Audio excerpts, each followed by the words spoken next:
A wild week 12, a lot to discuss. Welcome into the All NFL now Monday huddle.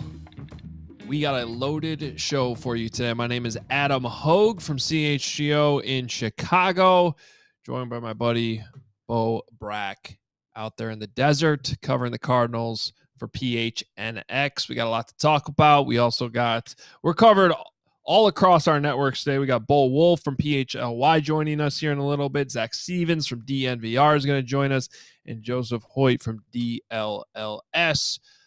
One of the crazier games yesterday involving the Cowboys, of course. But I guess we start with the losers to start the show, as it was a tough day for the Bears, tough day for the Cards. Bo, how you doing? I'm good, man. I mean, when I look at this NFC West or just this NFC playoff picture, it got even murkier yesterday. I thought the Bears could play a little bit of a not necessarily a spoiler. I don't think the Vikings are any danger here, but that Dallas win certainly put Washington in a little bit of a danger zone going forward. And we know how Cliff Kingsbury coached teams kind of fall off, especially offensively, the second half of the season. Is that what's going on in Washington? But the Cardinals had an opportunity to really kind of put the NFC West on ice yesterday, Hogan. They dropped it. Now they're in a dogfight the rest of the way. But you know, I think there were so many opportunities yesterday for so many different teams, and they just laid an egg. Yeah, no, it's and the Cardinals were definitely one of those teams. I don't know if the Bears quite laid an egg, but they certainly found a new and interesting way to not win a football game, which they have become experts in this season. We will talk about all of it. What we like to do, though, to start the show each and every week, gives us an opportunity to also address some of the other things in some of the other games briefly. Our best and worst of week 12. I will start with my best, and just got to keep giving a shout out to the Detroit Lions, who are no longer the Lions that we had known for so many years. They are now roaring and continuing to win football games relatively easy. A 24-6 win over the Colts. But what I really wanted to highlight as the best, it is just so much fun. I tend to be an old school football guy, Bo, and I can just appreciate a two-headed running back attack. And it is so fun watching Jahmyr Gibbs and David Montgomery. Of course, Montgomery was in Chicago, and a lot of people here don't want to lose him. The Bears supposedly didn't want to either, but, you could do that by offering more money. Right. Now he's in Detroit, and they complement each other so well. Jahmyr Gibbs with the speed, some of the swift moves that he has. He can move laterally, and then David Montgomery just running guys over. He's always had that great contact balance that he runs with, and it's just fun to watch the Lions, like which guy's in, what type of styles are going to be. I really enjoy that. And then my worst, I'm going to go to the Cowboys Commanders game. Just crazy special teams game all over. But to have 3 missed field goals in the first quarter alone, one of which was blocked, and then multiple missed extra points by the Commanders, including late in the game where they could have tied it. I don't know how anything else could have been worse than that. To have 5 missed kicks, it was just insane. And then somehow the Cowboys, we'll talk about it later as we get into our Cowboys segment, but they also technically returned 2 kickoffs for a touchdown. One, Turpin, went the full way with a crazy spin move after originally dropping the ball, and then they actually returned the onside kick for a touchdown later in the game too. But the missed kicks in that game are my worst, Bo. I mean, Washington's now lost 3 straight, and they've got a pair of feisty teams on deck. Like, they take on Tennessee and New Orleans. Now, on any given week, they can be terrible. But, what we saw from Tennessee and Will Levis yesterday was signs of life with a little pesky win over the Houston Texans. But if I'm looking for my, tip of the cap, it's to the two teams, not Jacksonville, but the other two teams in Florida. I mean, with Tampa Bay and Miami's won 3 straight now. And Tampa Bay taking business against Tommy Cutlets down there in the Giants, and Baker Mayfield going off for 30 burger, and he's giving his homage to Tommy DeVito down there. Look out for the Bucs in their upcoming schedule, because it is as bad as it gets. I mean, it's like Indiana Hoosiers style Big Ten, non-conference opponents. There's just nobody there that's going to really slow them down. I know they're 5-6, and so are the Dolphins, and the Dolphins have a big matchup coming up against the Packers. But I think it's what they've done leading up through this week that's put them right back in the thick of things. And I think that they've done a really good job, both those teams, in weathering the storm on some injuries and putting themselves right back in the thick of things as far as the respective playoff picture for the NFC and the AFC. So I liked what I saw from the Bucs. I know it's a bad team, and the New York Giants, who have just given up. And then, of course, you had what the Dolphins were able to accomplish. They also took advantage of a down team in the Patriots, who've been playing well defensively lately, but they win. Both those teams win pretty handily, and they move on to the next week 13, with a chance to continue their respective hot streaks. I like what I've seen from those two teams. I wouldn't sleep on them going forward. I'm with you on the Bucs. I think you look at I think they're a better team than the record indicates, and you certainly look at the schedule, and you feel like that they can still sneak in. They're certainly going. They're keeping themselves afloat as Washington kind of stumbles here. And the other thing about the Commanders is they should have another loss in there too, because they got lucky with the Hail Mary against the Bears too, going about a month back. So they're, it always felt like they were a little bit ahead of schedule here with how hard they came on at the beginning of the season. And now I think we're starting to see that. But Bo, let's dive into your Cardinals here a little bit. This was, in my opinion, one of the more underrated matchups of the weekend. I'm sure, you guys certainly knew how big it was, but sometimes it gets lost in the shuffle. You realize with this NFC West, the way it's been stacking up, this was a huge game and a huge opportunity, as you pointed off the top, for the Cardinals to go into Seattle. If you could pull off that win, it really would have put the Cardinals in the driver's seat. Instead, to only score 6 points, terribly disappointing. Shout out to Mike McDonald, obviously, in that Seahawks defense, which, there's certainly been plenty of signs this season that's something that's sustainable in Seattle, and it's certainly why they hired him. Now all of a sudden you look at the standings, and the Cardinals are on the outside looking in. That's just in real time right now, but technically, Seattle has the tiebreaker in this moment in the NFC West. The Cardinals sitting behind Washington as the 8th seed right now in the playoffs. So sort of a visual look, too, at how big of a game that really was yesterday.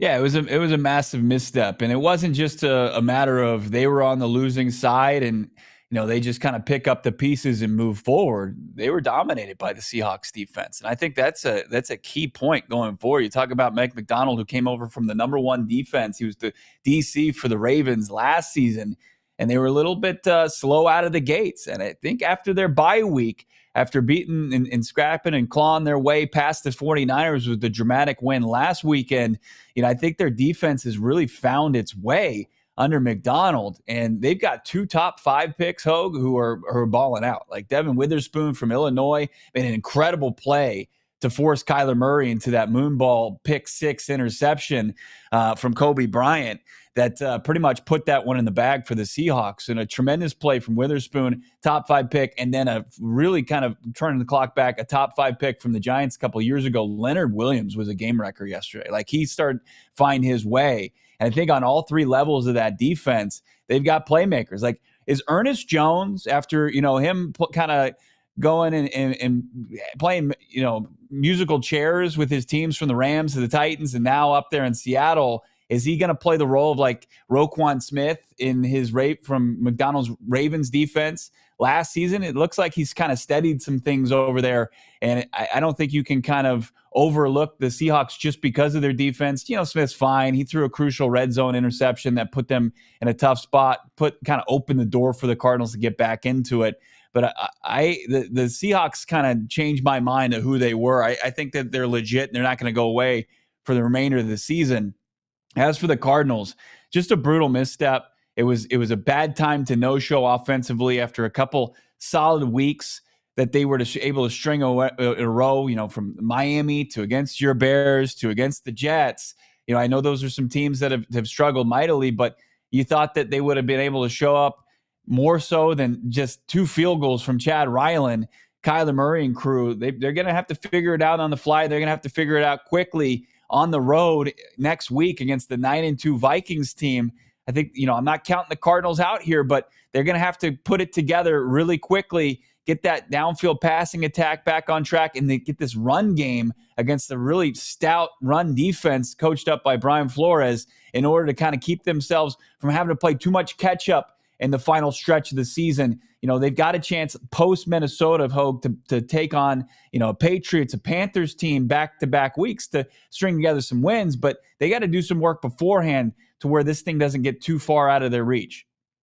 Yeah, and if we thought this game against Seattle was big, just wait till 2 weeks from now when they match up again, especially when you look at the schedule last week. Obviously, a tough game for the Cardinals to go to Minnesota. Meanwhile, the Seahawks, they get to play the Jets. Now, they do have to fly across the country to go do that, and then back that up with another road trip to Arizona. But it just seems like, if these games this next week go the way that they'll probably be, favored in Vegas, that's an absolute must win then in 2 weeks against the Seahawks.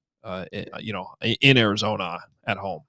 Right. And you're going to have to correct some things. I mean, it just felt like it was a one-sided affair yesterday. It was a nice defensive battle in the first half, but it was just there's no ways around it. It was a no-show for the offensive side of the football. And for this Cardinals team where the expectations were that was going to be the strength, and for the defense to have kind of done some things that you're encouraged by, just giving up 1 touchdown in the last 12 quarters, for them to come out of that with a loss and now don't have that stranglehold on the division any longer and have to win some really key games going forward.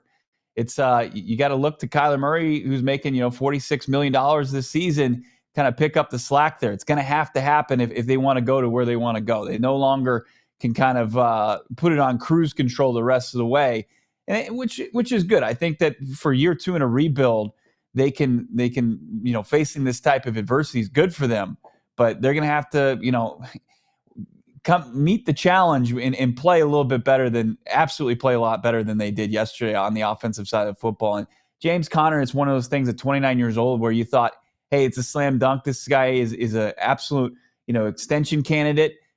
49 yards total on the ground from the Cardinals rushing attack. They didn't have that much against the Jets last week. Like, is that something to be worried about going forward? Because if they don't have that balance, this passing attack hasn't done enough to give you confidence that, they're going to be able to keep it going down the stretch of the season.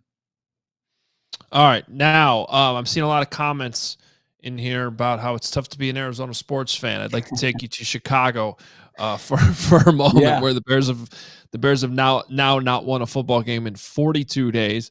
They've managed to just find new and interesting ways to lose these. Obviously they had the Hail Mary blocked field goal last week against the Packers, and then again this week they lose on the last play, but this time after being able to force overtime with sort of an incredible comeback at the end of the game by Caleb Williams and an onside kick that they actually recovered. Feels like we never see that anymore in the NFL. And Caleb whistles one to DJ Moore to get in field goal range. And you're like, is there any way this kick can go in? Because they had another one blocked early on in the game. This has become a theme, and Cairo Santos makes it to go to overtime. But then the Vikings kind of just go right through the Bears defense and get into field goal range and win the game. So another tough loss for the Bears.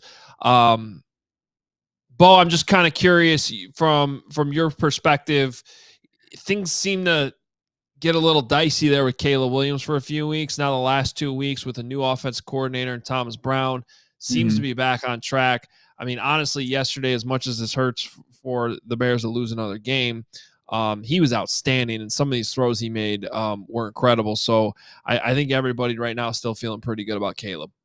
Yeah, isn't that kind of what you tune into week by week now going forward for the Bears is to kind of check in what the latest is on Caleb? Like, is he showing signs of being the guy? And I think yesterday he answered that with an emphatic yes with the 340. You know, he took a brutal sack, I think, what was it, down the stretch there, but outside of that, he looks really good. I think he looked the most comfortable he has throwing from the pocket all season long, and that's a definite sign that you want to see from the young man after what I witnessed, you know, the last 2 weeks, one in Arizona and in the week previous to this one, where he just seemed like he didn't want to stay in the pocket. He stayed back there and made some great throws, Hogan. I think that's a definite sign of encouragement for Bears fans. I saw on you guys just posted that he's surpassed the rookie number for passing yards. That's a step in the right direction. So Caleb Williams slowly but surely righting the ship for himself and not kind of raising any questions if he's the guy going forward. I think he's answering those questions now. Yeah, breaking the Bears rookie quarterback passing record. Not exactly one of the greatest records of all time. However, it does matter that it only took him 11 games. It's not like he broke it in week 18. He did it 11 games. And actually, when you zoom out and look at his numbers, he's having a pretty good rookie season as well.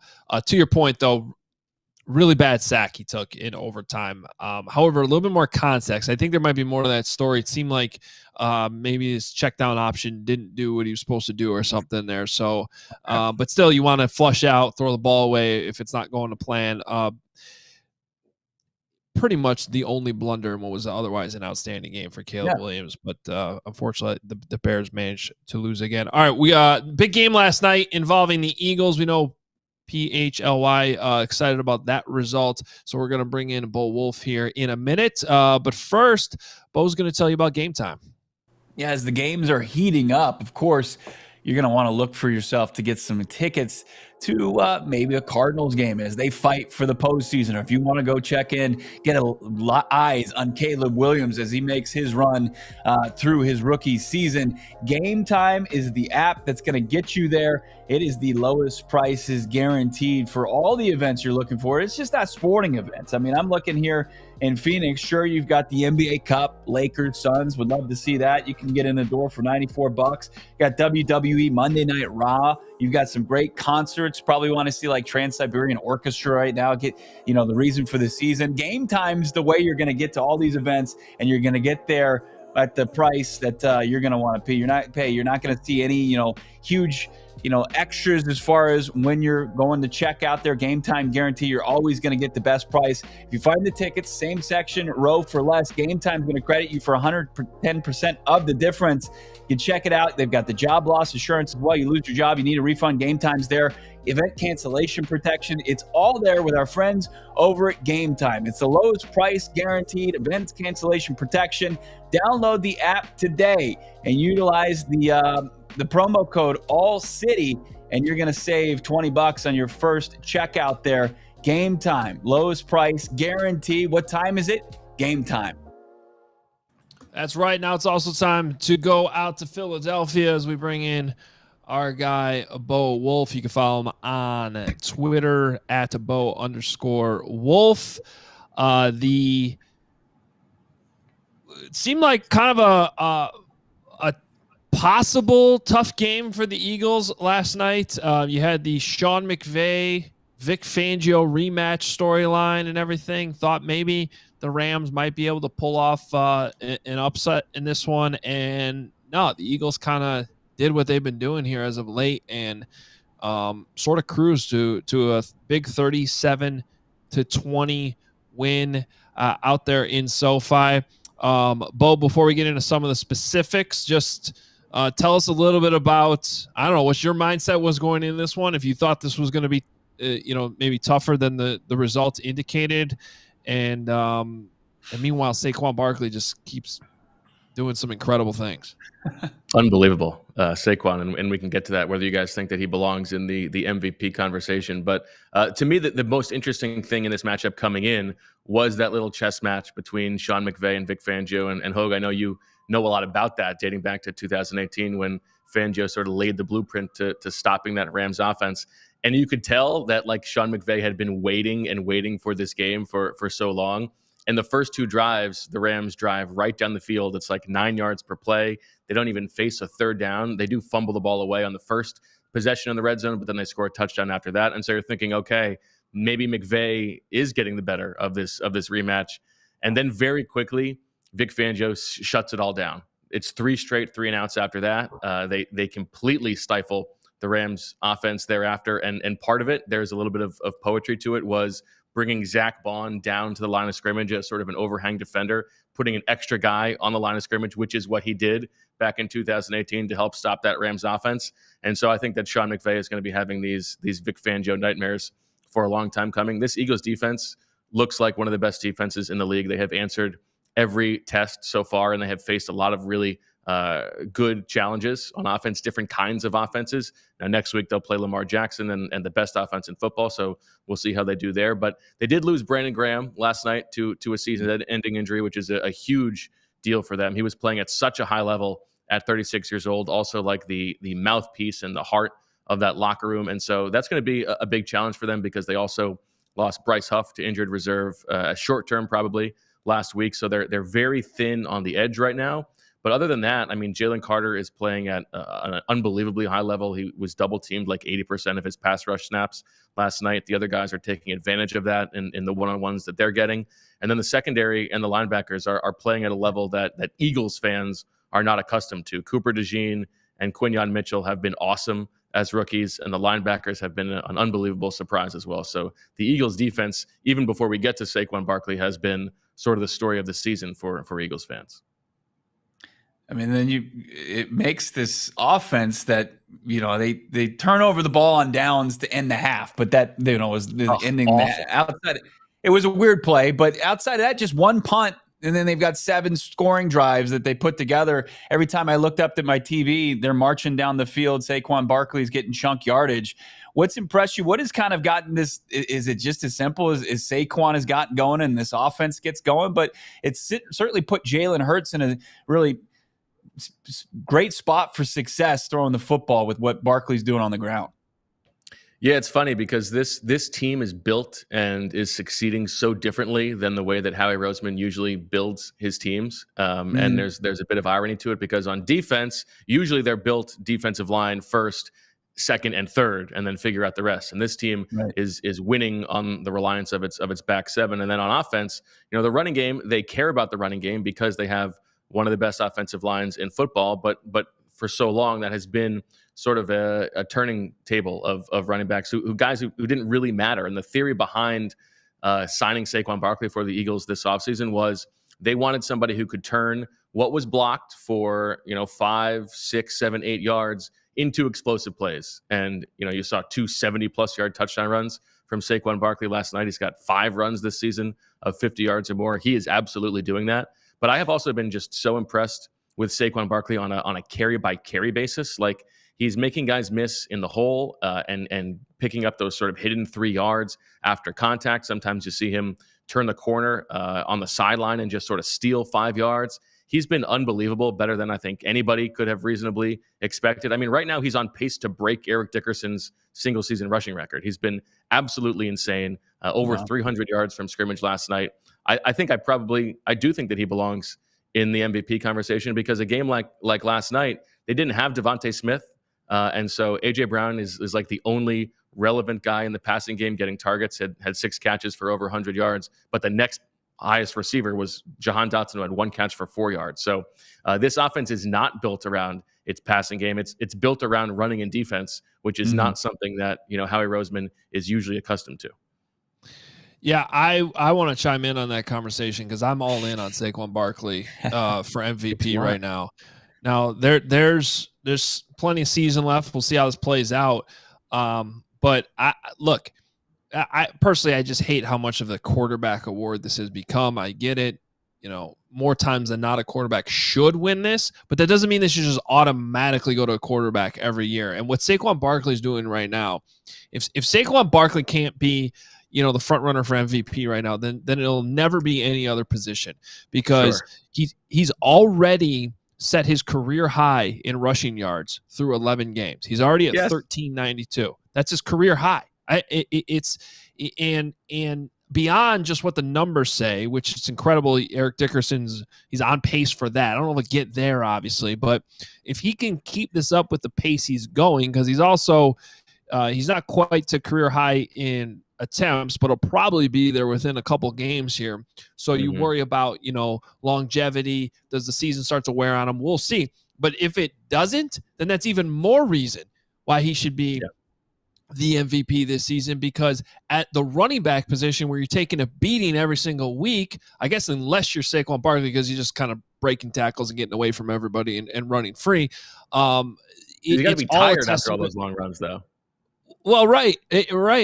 But then you take into what I always like to talk about when it comes to the MVP award, which is just how valuable this player is to the team. We were talking about this on this show like a month ago. Like, what would the Eagles be without Saquon Barkley? Now, the defense, to your point, Bo, has turned the corner, and now it's kind of a different conversation on that side of the ball. I think they're more of a complete team. But earlier in the season, before that kind of all started to happen, we were like, man, Barkley is carrying this team right now. So I think even just in terms of value, he's making sort of the intangible case for MVP beyond just what the numbers say.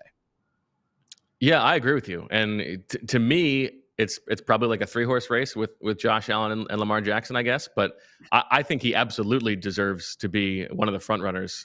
This Eagles team would not be in good shape without Saquon Barkley. The passing game itself has just been above average, not elite, and certainly not good enough for them to have reeled off 7 straight wins. What's so impressive about Saquon is I think your point about him holding up despite the workload is totally spot on. And you're probably worried as an Eagles fan about what that could mean for January, what that could mean for next season. But the way that he is, he doesn't look any worse for wear right now. And he has been both sustaining for the offense. He's what helps them move the chains on like a drive-by-drive basis, and he's their best ticket to an explosive play. It's not just sort of a ground and pound all volume. I mean, he's averaging 6.2 yards per carry. That's the second most for any running back this decade, with at least 200 carries. So it's efficiency, it's explosiveness, it's everything. He is absolutely the key to the Eagles offense. I think. I mean, if you ask guys in the building, they are blown away that he's been this good. Well, also when you look at the total touchdowns, he has 10, but you look at his quarterback, he's got 11 rushing touchdowns. Saquon has to kind of take a back seat, to those goal line carries, which I hope voters, when it comes down to it, understand that, because what Saquon has set this offense up for, God knows how many total touchdowns this season, that he has to kind of take a back seat. I loved his answer, Bo, to this last week, where they're like, are you up? I'll paraphrase it. Were you upset that, you don't get those goal line carries? He's like, look, if I want those touchdowns, I just need to score before we get to that point. I mean, it's the absolute right answer there. And to see the duo of them in the post game, it looks like there's no animosity. It's things are coming up all Eagles right now, and that offense, that defense is rolling.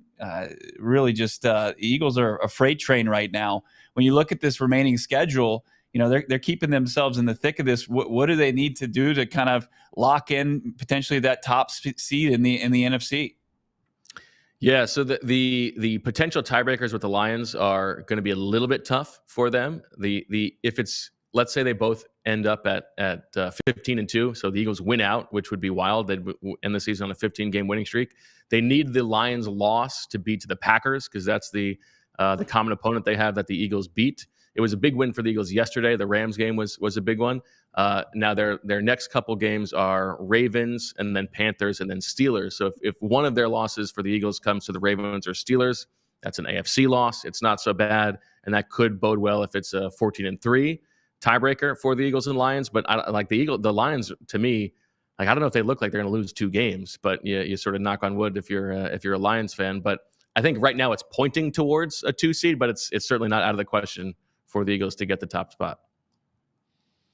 All right, Bo Wulf, great stuff on the Eagles. You guys got PHLY Eagles coming up here at the top of the hour? 2:00. Zach just got in from his red eye from LA, so we are ready to go. Ooh, get that caffeine rolling. That's right. Make sure you check out our Eagles show coming up at the top of the hour as soon as we are done here. Bo, thank you so much, man. Thanks, guys. All right, and as we go from a team locked into the playoffs to another one of our All-City teams trying to make it in as well. On the AFC side, though, the Denver Broncos currently in the 7 seed with a big win yesterday. Bo Nix continuing to do what he's been doing all season, an impressive rookie year as he is firmly in contention for the Rookie of the Year award. We bring in Zac Stevens now, who covers the Broncos out there in Denver for DNVR. What's going on, Zach? Looks like he's muted. Oh, man. Yeah, I think you're muted, Zach. Still muted. Still muted.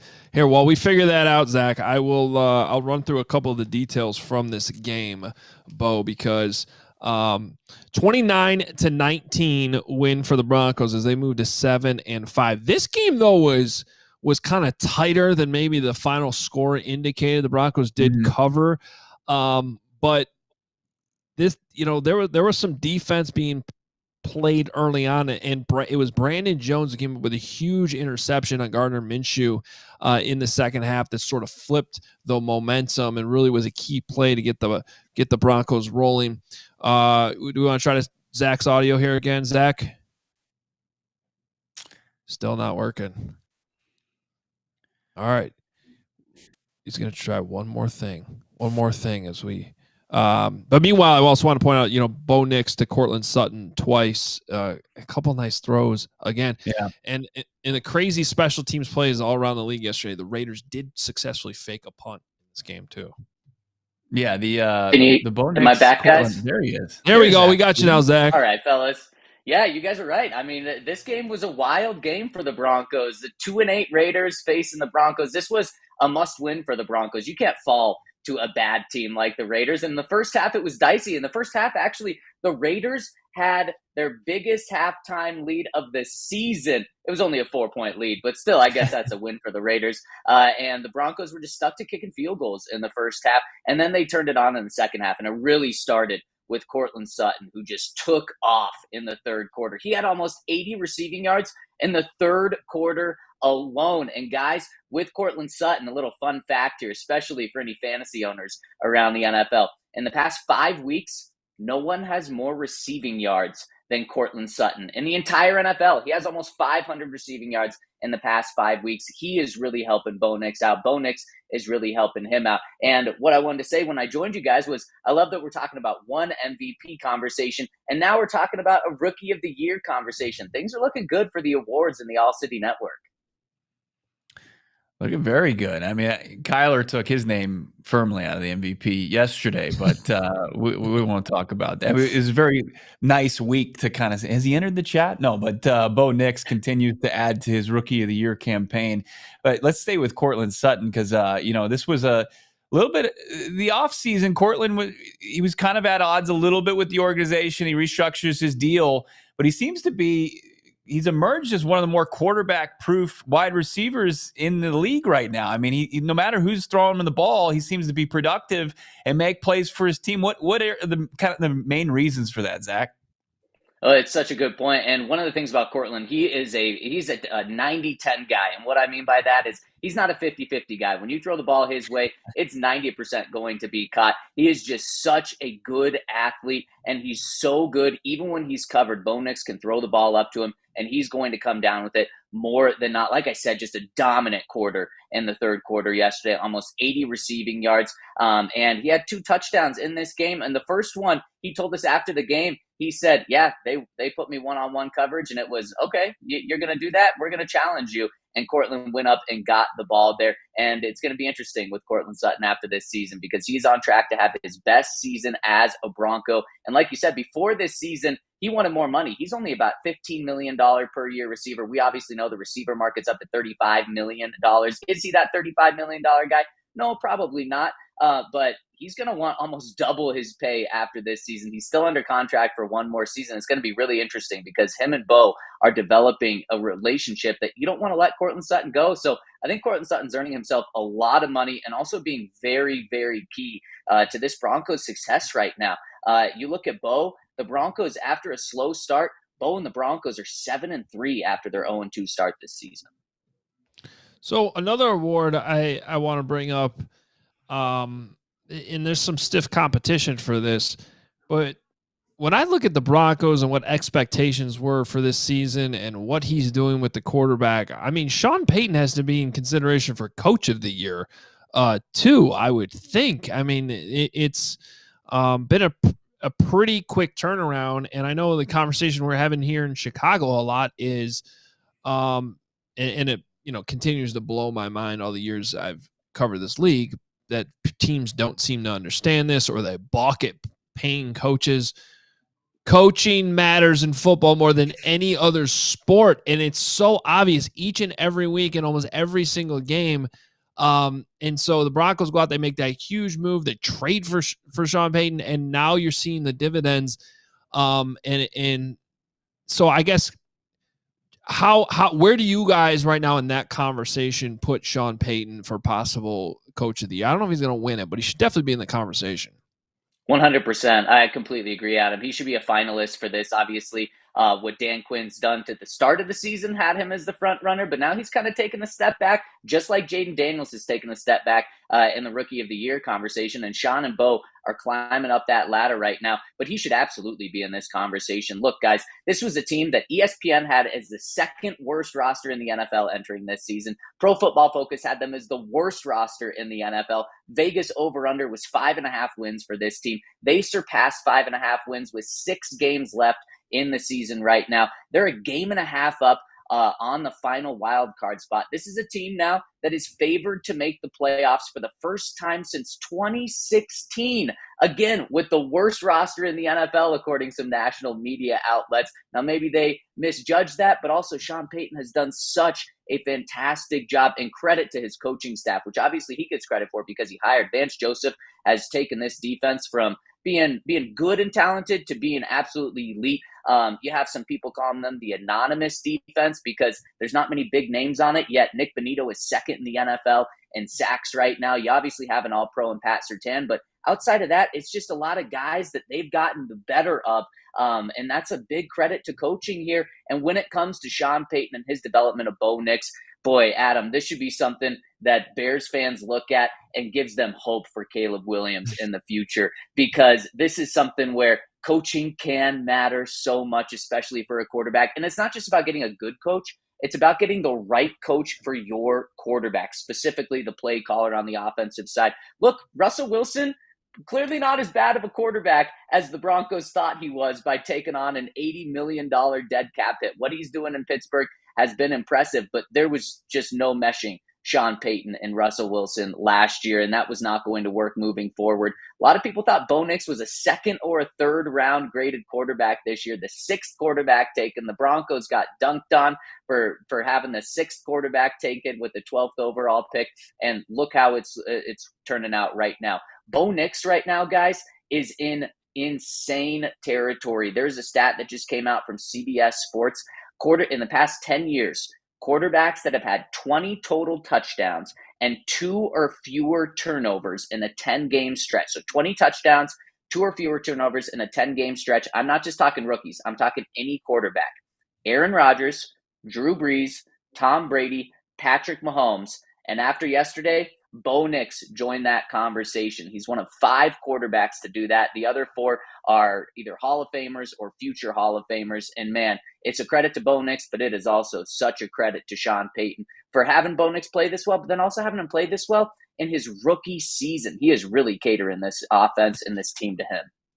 So, company there. Real yeah, quick, go ahead. Yes, real quick. Well, I just want to I don't mean to change the conversation, but I feel like you two are very qualified to speak on this because you've both covered, head coach quarterback situations that worked well or didn't work well. Because here in Chicago, everybody's like trying to figure out how you maximize Caleb, and then all of a sudden in the last 2 weeks, after they make the coordinator switch and they bring in Thomas Brown, who has already interviewed for a bunch of head coaching jobs, who was Sean McVay's assistant head coach. He had that title with the Rams when they won the Super Bowl. I think we're all trying to figure out, well, is there a world in which you just promote Thomas Brown and make him the head coach if the pairing with Caleb seems like it's working? Zach, I'll start with you, but Bo, I also want to hear your opinion on this. Just like,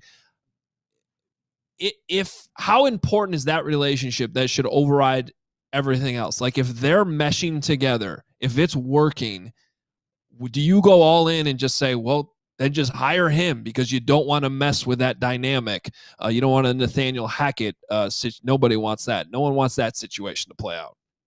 Oh, yeah. I think I can speak on the Nathaniel Hackett situation pretty good being here in Denver. And you're 100% right there. You don't want that. And if it's working out, you went all in on Caleb Williams. He is your guy. Not necessarily that Justin Fields was going to be the future, but you moved on for him for Caleb Williams. He's a number 1 overall pick. And if they are meshing, then you do that. Now, you interview other guys, but you 100% do that because you look at what is successful with these head coach and quarterback pairings. And that outside of the Cincinnati Bengals, if you have your quarterback playing well, you are going to be a playoff team. And this Bengals team is such an outlier, not just this year, but in the history of football, specifically the last 10 or 20 years when quarterback play has been even more important. You have that quarterback playing well, then that is your future and you will have success. So if it's really that good of a connection, you have to give that a very serious consideration.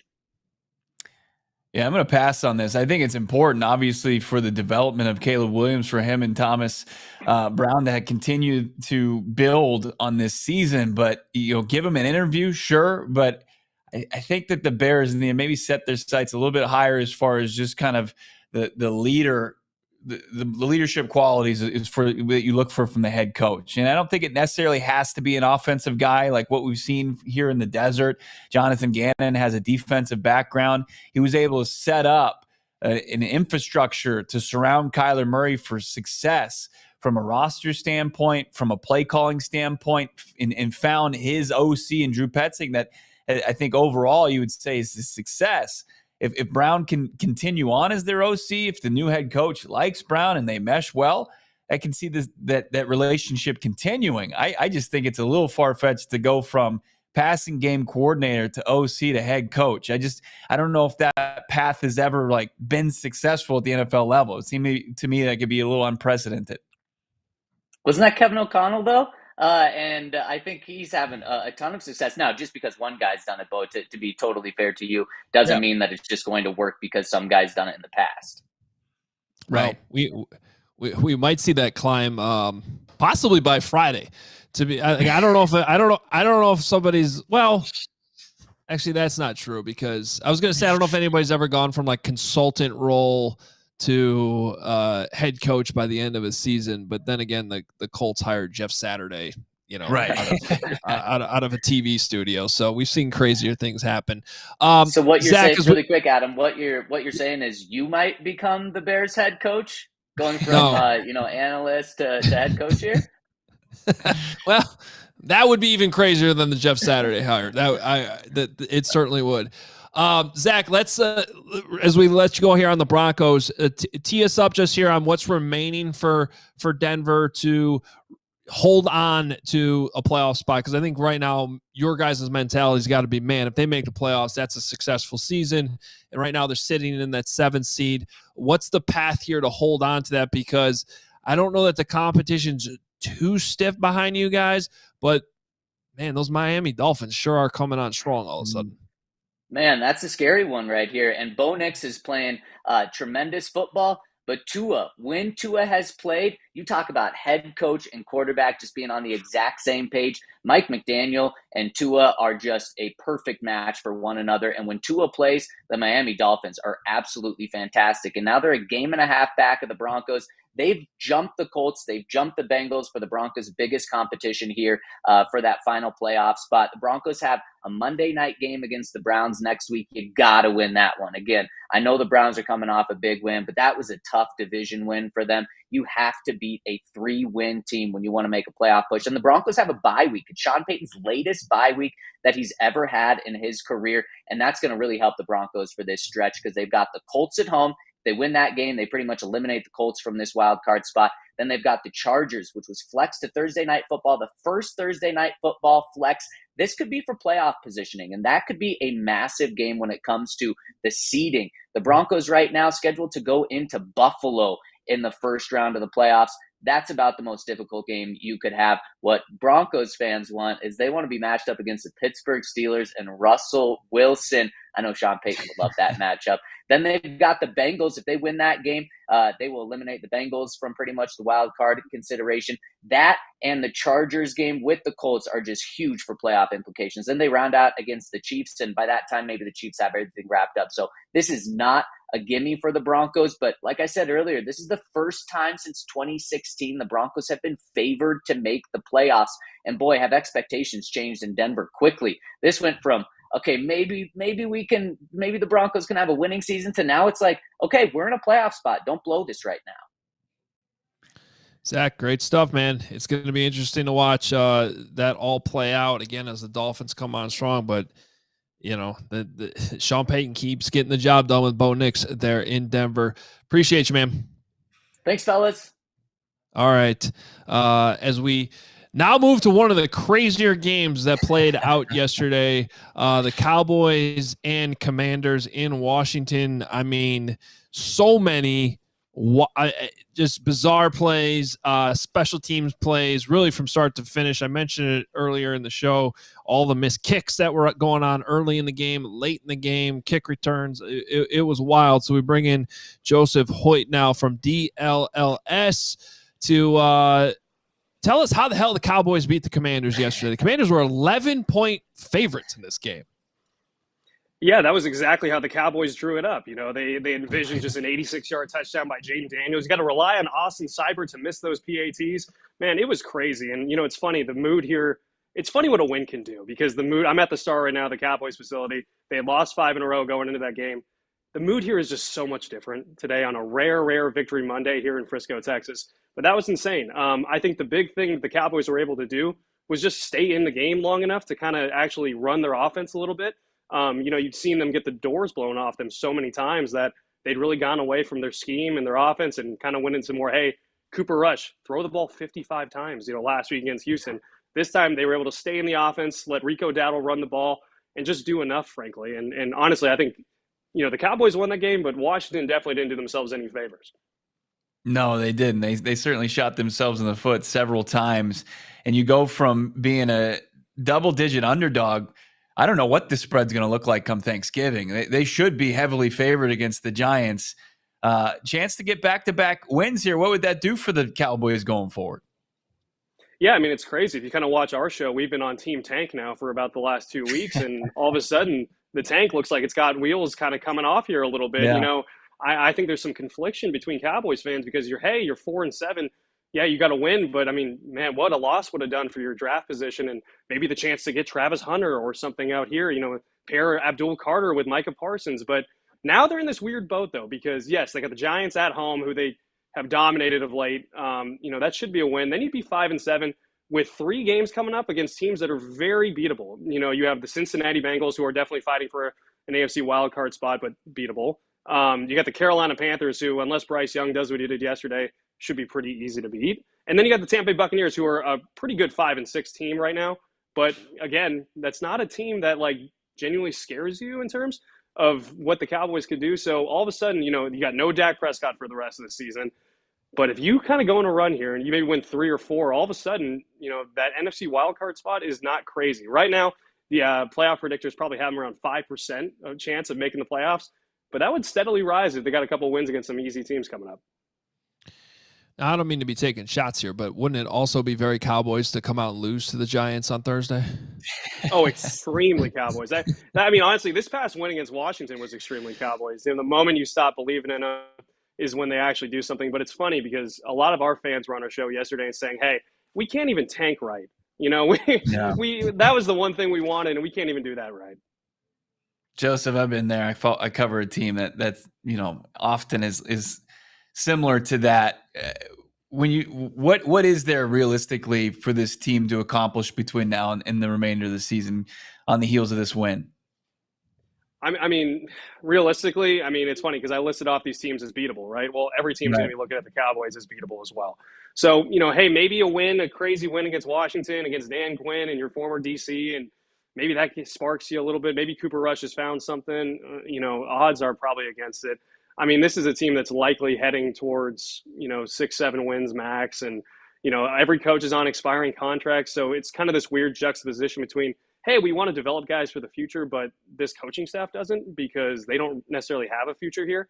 Right. So, it's kind of this weird place. It feels, from an objective standpoint, it feels a little bit like football purgatory where, hey, we're heading towards top 15 pick rather than top 5, but the likes of us potentially making the playoffs are very slim.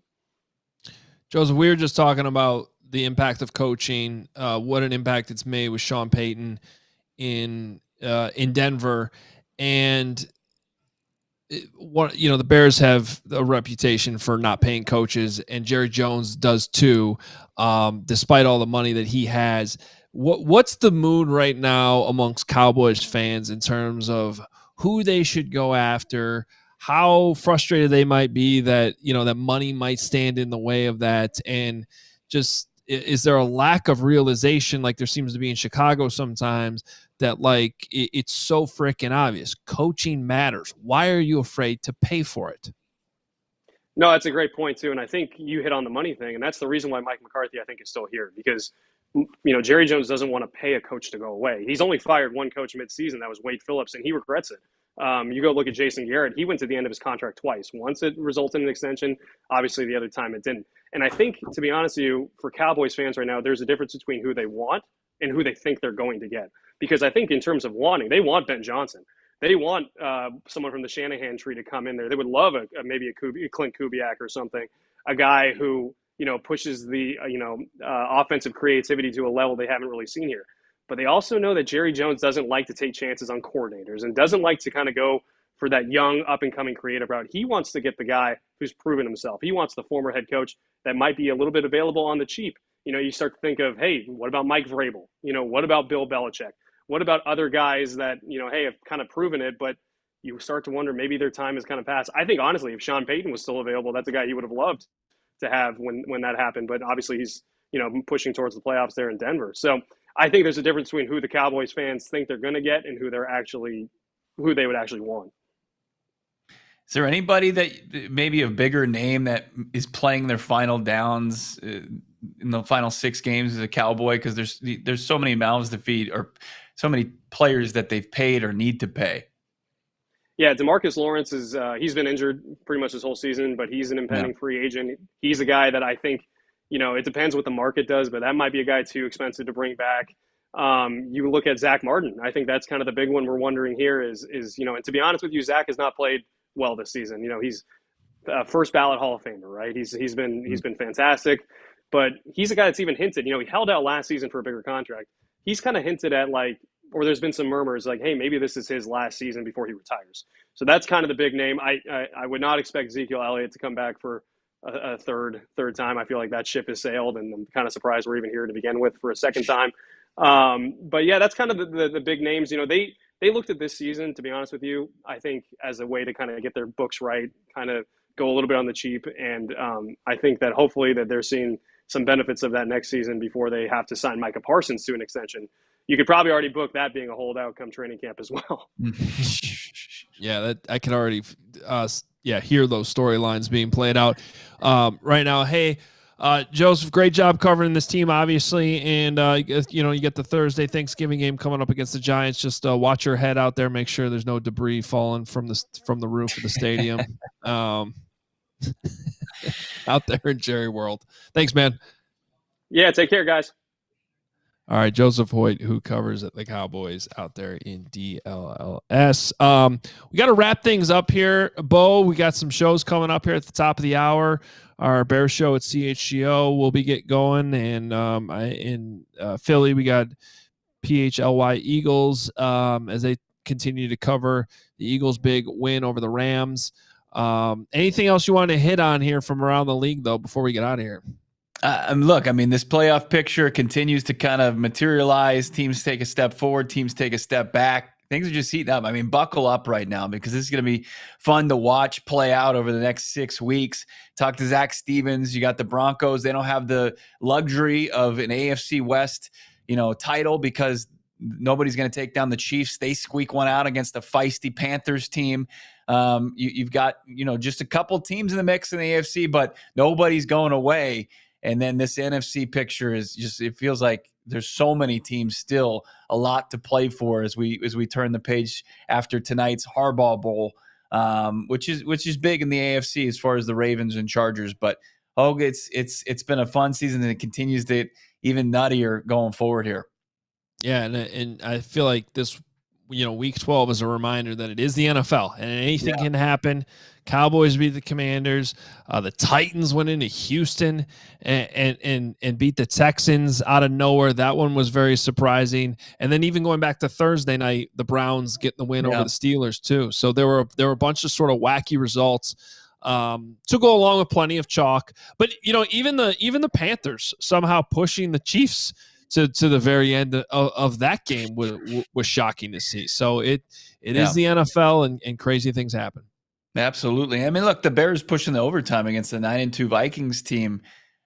That's something I got to pick your brain on, maybe even off air. Is like, what do we buy into 9-2 Vikings? I mean, I know they do a lot of things well, but are they as good as their record shows? And the Cardinals, they got a tough game on tap against them next Sunday, a game on Fox in the afternoon window. That's going to be a big game for the Cardinals. If they don't show up, they go back to 6-6 when they were in the driver's seat a week ago. Yeah, looking forward to that next week. That'll give us a good opportunity to probably talk even more about the Vikings, who do deserve some attention. Kevin O'Connell deserves attention. Speaking of Coach of the Year, I mean, we see what he's doing there, that he's somebody who's got to be in the conversation too. And I guess that's sort of the theme of today's show. Coaching matters, and it continues to show up around the league. Hey, two good coaches tonight. Monday Night Football, the battle between the Harbaughs. I know I'm excited for this one. It's always it's good to have this matchup back in the NFL. In my opinion, it's been too long. Ravens going out there to the Chargers, and obviously that would be a huge win for the Chargers if they can beat a good Ravens team at home, where suddenly there's fans. I don't know if you saw last week. It's like, oh, wow, look, this place is actually full of Chargers fans. This is weird. And I'm sure it'll be like that tonight as well. Jim Harbaugh gets people juiced. You see it. It's playing out. I think way ahead of schedule. Man can coach up some football. Can't wait for tonight's primetime game. All right, that's going to do it for us. Thank you for being here. Make sure you subscribe to the All NFL channel if you happen to be watching on one of our networks across the country. We do have the All NFL channel to subscribe to too. We got plenty of content that's get posted there throughout the week, and you should be following us on Twitter too. Got plenty of good stuff as we hack into all of the great reporters and analysts that cover our teams across the country here at ALLCITY. That's going to do it for us this week, though. For Bo Brack, I'm Adam Hoge. We will talk to you next Monday as we recap Week 13. Talk to you then. We all silly like the mayor.